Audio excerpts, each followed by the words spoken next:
Tu te souviens de la Casa des Papel? Oublie la série. Ce que je vais te raconter est bien réel. C'est l'histoire d'un groupe de mecs qui ont réussi un truc qu'on n'ose même pas tenter sur GTA.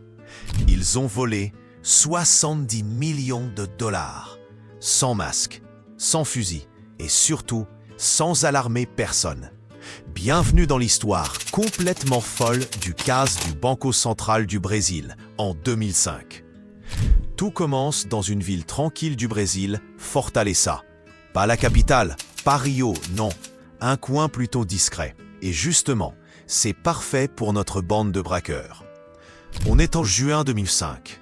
Une bande de mecs bien organisés loue une petite maison à 100 mètres de la banque. Mais ils montent une couverture, une fausse entreprise de jardinage. Ils mettent des panneaux, des plantes, des tenues d'ouvriers. Tout est nickel. Les voisins les voient bosser tous les jours. Personne ne se méfie. Et là, pendant 3 mois, ils creusent. Oui, un tunnel de 80 mètres de long. Éclairé, ventilé, soutenu avec des poutres en bois pour pas que ça s'écroule. Ils font ça en silence, la nuit, et sortent les gravats dans des sacs en pleine journée, comme si de rien n'était. Le tunnel arrive sous la chambre forte de la banque. Ils ont calculé tout au centimètre près. Et puis, arrive le week-end du 6 août 2005. La banque ferme le vendredi. Elle ne rouvre que le lundi. C'est le moment parfait. Ils percent le dernier mètre de béton. Ils entrent, et là, c'est Las Vegas. 3 tonnes de billets en cash. Valeur totale, 70 millions de dollars. Pas de caméra dans la salle. Pas d'alarme. Rien.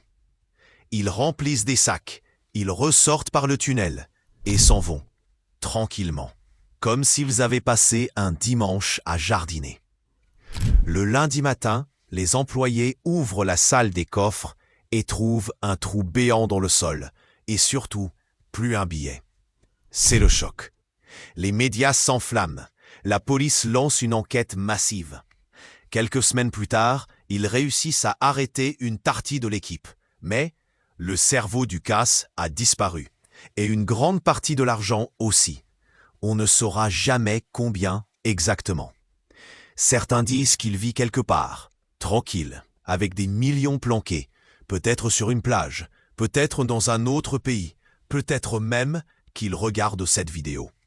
Ce qui est certain, c'est que ce casse est considéré comme l'un des plus grands de l'histoire. Pas de violence, pas de fusillade, juste de l'ingéniosité, de la patience et un plan parfait. Et toi, t'aurais eu le courage de creuser 80 mètres de tunnel pendant 3 mois sans te faire choper? Dis-moi en commentaire. Et si t'as kiffé l'histoire, abonne-toi, parce qu'il y en a plein d'autres encore plus folles.